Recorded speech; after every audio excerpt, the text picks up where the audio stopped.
soo dhawaada saaxiibayaal ku soo dhawaada filimkeena maanta gabadhan waxaa lagu magacaabaa Nuuro halka ninkan lagu magacaabo Alfares waana gaangiska ugu weyn ee haysta jasiiradda aad ayuu la dhacsan yahay codkeeda halaasiga ah waana ku faraxsan yahay gabadhan Nuurona waxay isku dayaysaa inay soo bandhigto bandhigeedii ugu cajiibsanaa si loo doorto ilaa uu markii dambe u sacbiyay aad ayay u farxaysaa ilaa uu markii dambe ku yiraahdo halkan soo fariiso si aan wada hadalno waxa uuna u sheegay inuu hal sano kontraag ah ay saxiixdo si ay u noqoto fanaanka kaliya ee baarkiisa ka haysta gabalyeeriga waxa uu keenay cabitaanka kadibna Alfares ayaa ka oranaya koobkeeda ugu shub laakiin intuu koobka ugu shubay gabadha ayuu ka hadlayay maradii waxayna kaga daadatay sharaabkii maradii ay qabtay gabadhii Alfares aad ayuu xanaaqay halka ninkii uu ka tirtirayo waxa uu leeyahay qalad weyn ayaa gashay isla markiiba gabadha ayuu iska baryay waxa uu ku leeyahay igala hadal booska laakiin markiiba mindi ayuu qoorta ka geliyay waxa uu u dilay si argagax leh Nuurona waxay ogaatay in ninkan kontraag ay la gashay uu yahay nin aad u halis badan dadkana sida u dilaya shoog ayaa ku dhacay Nuura waxayna fiirinaysaa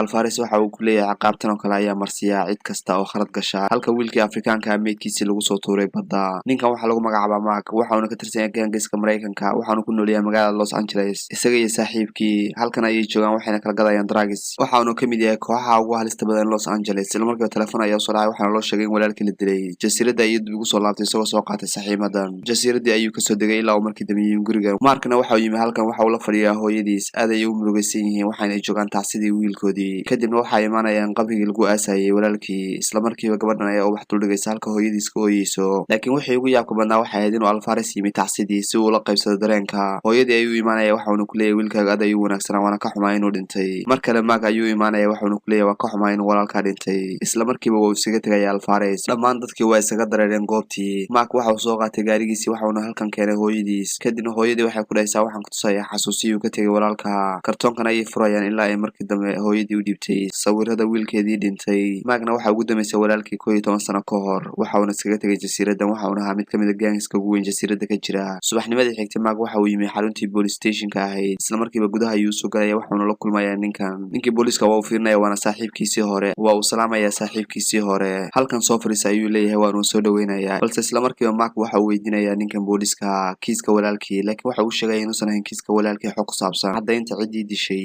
isla markiiba waa uu yaabaya ilaa markii dambe warqadii u dhiibay mar kale Mark waa uu isaga soo tegay xaruntii booliska waxa uuna imaanayaa gurigan aad u weyn oo lagu tababaro carruurta aad u yaryar isla markiiba guriga ayuu gudaha soo galaya waxa uu arkayaa gabadhan waana girlfriendtiisii hore 11 sano ka hor ayay ugu dambeysay girlfriendtiisii halkan ay soo istaagayaan iyagoo aad u faraxsan kadibna waxa uu ku leeyahay ma lagu guursaday laakiin waxa uu sheegaysaa inaan weli la guursan iyadoo qoslaysa ayay gacantii tusaysaa Mark xaaladda walaalkiisa ayuu ka wareysanayaa Akila laakiin waxa uu sheegaysaa xaaladii oo dhan ilaa uu markii dambe isaga tegay waa ayna ballameen subaxnimadii xigtay Mark waxa uu yimi baarkii uu lahaa Alfares kadibna gaariga ayuu halkan dhiganaya waxa uuna gudaha u soo galaya baarka ilaa uu markii dambe ninkan weydiiyay waxa uu socdo laakiin markii waxa uu sheegay inuu doonayo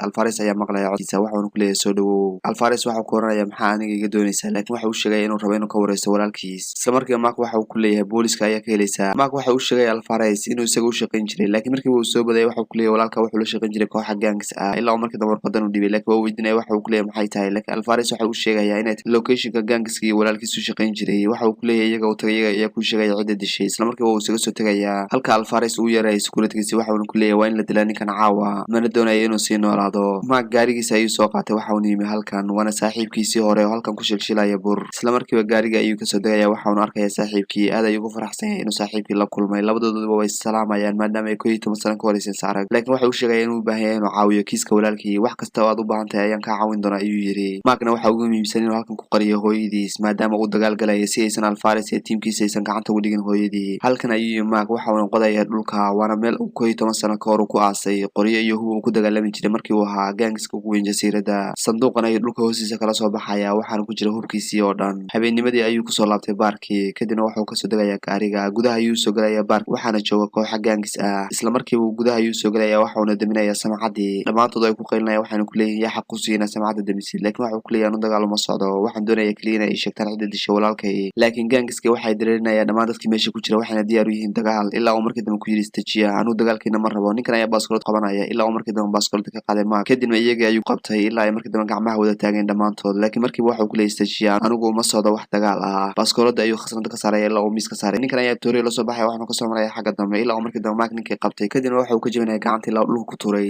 dagaal ayaa bilaabanaya waxa uu iska iska celinaya Mark dhamaantood ilaa uu mid u dhaawacay waa ay soo wareen dhamaantood waxayna doonayaan inay dilaan laakiin waa iska celinaya ilaa uu mid u dilay nasiib darro nimankii oo Alvarez soo diray xabad ku furaya isla markii uu iska difaacay ilaa markii dambe ka cararay Alvarez ciidamadiisa way soo dabagalayaan laakiin nasiib darro way ku guuleysan waayeen inay soo qabtaan halkani waa qasrigii uu degnaa Alvarez halkan ayuu ciqaab aad u daran ku marsiinaya tiimkii waxa la u diray inay soo dilaan Mark ilaa markii dambe bac madaxa loo wada geliyay halkaas ayaana nafta looga qaadaya waana ciqaab aad u daran ninkan ayaa ugu dambeeyay ilaa markii dambe askariga Alvarez madaxa ka saaray laakiin waa uu qeynay waxa uu ku leeyahay cadeen ayaa wada isla markii waxa uu leeyahay jeebkiisa ka saaray cadeynta sawirka ayuu tusaya Alvarez ninkiina waxa uu koonaya gabadhan ayuu aad u jecel yahay haddii aad soo qabataan wax kasta waa helaysaan laakiin isla markiiba baaskooda ayuu madaxa uga dhuftay waxa uu dilisay arxan daran Mark halkan ayuu yimi waana halkii ay degneen gabadhii lagu magacaabayo Nuura waxa uu ku leeyahay albaabkayga fur Nuura waa ay soo fiirinaysaa waana ka baqaysaa ilaa markii dambe tusay kaarkii booliiska waxa uu ku leeyahay booliis ayaan ahay isla markiiba way aamintay waxaana ka furaysaa albaabka gudaha ayuu u galay albaabkii kadibna wuxuu arkay gabadhan stress ku hayo laakiin markiiba waxa uu weydiinayaa inay la joogtay maalintii la dilay walaalkii waxaana uu sheegtay xogtii oo dhan waa uu isaga soo tagayaa Mark waxa uu dib ugu soo laabanayaa guriga hooyadii ayaa u imaanaysa ilaa markii dambe uu sheegay inuu Alvarez dilay walaalkiisii yaraa isla markiiba way iska ooyeysaa hooyadii waxa uu gelinayaa hooyadii laabta gudaha ayay u soo galayaan gurigii isla markiiba tuugadii waxay yimaadeen meeshii ay Akila ku tababari jirtay carruurta waxay ka raadinayaan Akila si ay u qabtaan laakiin waa ay ka waayeen Akila waxay aamusinaysaa hooyadii balse isla markiiba gaari guuxiisa ayuu maqlay Mark kadibna daaqada ayuu ka finay waxa uu arkay in cadowgu yimaadeen isla markiiba qoryo ay la soo baxayaan waxa uu isku dayay inuu hooyadiisa saaxiibtiisa difaaco albaabkii dambe ee guriga ayay ka baxayaan tuugadina waxay ka soo dagayaan baabuurtii iyagoo gudaha u soo galay gurigii isla markiiba Mark waxa uu ku leeyahay halkan ka soo baxa waana beertii guriga ka dambeysay kayntan ayay dhex jibaaxayaan halka tuugadii ay weli ka raadinayaan gurigii isla markiiba ninkii booliiska afriin ayaa soo gaadhay waxaana loo sheegay in saaxiibkii Mark uu ku sugan yahay xaalad halis ah ilaa uu markii dambe yimi gurigii uu joogay Mark isla markiiba nimankan ayaa xabad ku furaya laakiin wuu isdifaacayaa Mark iyo tuugadina halkan ayay ku dagaalamayaan waana la is arkay ninkii booliiska waa uu ka dhaqaaqlaya waxaana ku mintidaya inuu saaxiibkii difaaco ilaa ay tuugadii markii dambe isaga tageen meesha Markna waxaa caawiyay saaxiibkiisii booliiska ahaa Alvarez waxa uu imaanaya gurigii ay Nuura ku jirtay waxaana arkay Nuura inay meesha ka maqan tahay isla markiiba ninkii waardiyaha ayuu qabanaya waxaana marsinaya cadaab aad u daran naqaskii ayay ku celiyeen waxayna ku dileen bartii Alvarez aad ayuu xanaaqsay maadaama Nuura lagala baxay gurigii ay ku jirtay Mark hooyadiisa ayuu soo kaxeeyay waxaana uu keenay saaxiibkiis ninkana waxa uu soo dhaweynaya Mark familkiisii ilaa ay markii dambe Mark laabta iskaliyaan kadibna gudaha ayay soo dhaqaaqayaan waxaana uu sheegaya Mark waxa uu ku leeyahay saaxiib waxaan doonayaa in halkan hooyada igu qariso habeennimadii halkan ayay ku caawinayaan Akila iyo sidoo kale Mark waxayna ka sheekaysanayaan waayahoodii jacaylka ee hore ilaa markii dambe ku tiraadayaan baqsanay waxaana ka baqsanaya in lagu dilo markiiba gaarigan booliiska ayaa u imaanaya way shakiyeen ilaa markii dambe Mark la soo baxay baaskooladiisa waxaana uu soo dhawaaday gaariga waana gaarigii uu watay saaxiibkiisii booliiska ahaa gaariga ayuu soo dhawaaday ilaa markii dambe arkay saaxiibkii oo si fool xun loo dilay isla markiiba waa uu la hadlaya laakiin saaxiibkii ma awoodin inuu hadlo xabad ayaa ku bilaabanaysa Markna waa uu isdifaacaya laakiin tuugadii Alvarez waxay ku guuleysteen inay qabtaan Akila ilbada ayay ku suuxiyeen waxayna gashanayaan gaarigan Markna waxa uu isku dayay inay tuugada ka reebo laakiin ma awoodo tuugadiina waxay isaga carareen meesha dib ay ugu soo laabtay saaxiibkii laakiin waa uu dhintay Mark waxa uu soo galay halkan oo ay ka socotaa xaflad ilaa markii dambe ka codsaday ninkii meesha haystay inuu doonayo in dadkan u khudbadayo dhammaan dadkii waxay dhageysanayaan khudbada uu soo jeediyay Mark waxaanu ku leeyahay qof kasta gurigiina ayaa lagu imaan doonaa waana la dili doonaa haddii aad ku jirtaan dulinimadan aniga ayaa ka baabi'in doona jasiiradda ma jirtaa cid garab isiin doontaa si aan jasiiradan uga dhigno jasiirad ammaan ah Keliya halkan ayay ku maraysaa ciqaabaad u daran kadibna mindidan ayay gabadhan la soo baxaysaa police stationka ayuu yimi Mark waxa uuna noqday taliyaha ugu sareeya booliiska isagoo bedelay kursigii uu saaxiibkii ku fadhiyay dhammaan shaqaalihii waa u istaagayaan wayna soo dhaweynayaan taliyahooda cusub isagoo xafiiska ku jira waxa uu soo galaya ninka lagu magacaabo Ferran laakiin aad ayuu naxaya waxaanu ku leeyahay maxaa halkan ku keenay waana saaxiibkii Los Angeles ee ka wada shaqayn jireen daraagiska Mark waxa uu sheegay inuu halkan u joogo si uu walaalkii ugu aaro laakiin ninkan waxa uu qoranayaa garab ayaan ku siin doonaa xilli kasta haddii baahantana waa kula shaqayn doonaa habeennimadii Alvarez waxa uu soo wacaya Markna waxa uu ka qabanayaa telefonka ilaa markii dambe Alvarez uu sheegay inuu bari u yimaado isagoo weliba wada Nuura haddii kale waxaan dili doonaa Akila isla markii Mark waxa uu ku leeyahay codkeeda ay maqashii Alvarezna waxa uu maqashinaya in weli Akila ay nooshahay dhiilkii loo soo jeediyana waa uu ku qancay Mark saaxiibkii ayuu telefoon u diray waxaanu ku leeyahay istiyaari howlgal ayaan bari geli doonaa waana inaan gabadhaas soo furana Akila sidoo kalena Alvarez aan dilnaa isla markii saaxiibku uu istiyaarinaya waagii ayaa bariyaya Markna waxa uu soo qaadanaya gaarigiisii waxaanu yimi meeshii ay ku ballameen waana guryahan aadka u jajaban halkan ayaa lagu hayaa Akila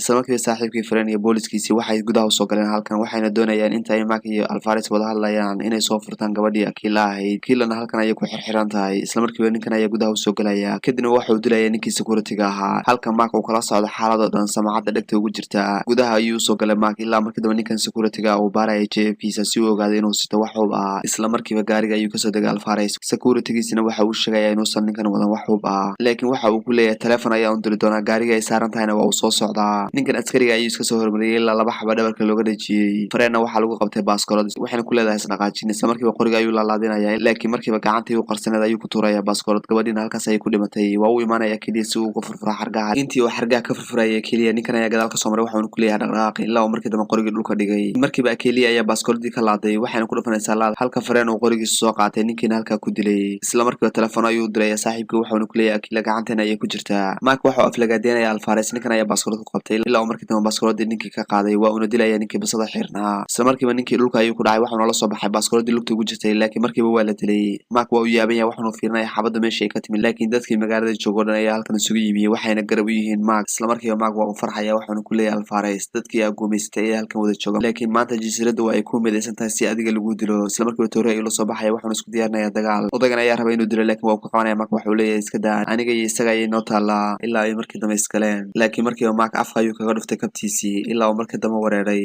tooreedii uu watay ayuu ka qaaday ilaa uu markii dambe dhuunta ka geliyey alfaresna halkaas ayuu ku dhintay weliba si fool xun markna waxa uu aaray walaalkiis iyo sidoo kale jasiiradii oo dhan waxay noqotay nabadgelyo dhammaan dadkii magaalada joogo dhan aad ayay u faraxsan yihiin waxayna issalaamayaan mark daawadayaal filimkeena maanta halkaas ayaan kusoo gabagabeynay waa ku mahadsantihiin daawashada muuqaalka fadlan waxaa idinku codsanayaan muuqaalka like saartaan haddii aad janalka ku cusubtihiinna subscribe noo saara tan iyo inta iskaga imaan doona muuqaalka xiga waxaa idinkaga tegi doonaa sidaas iyo nabadgelyo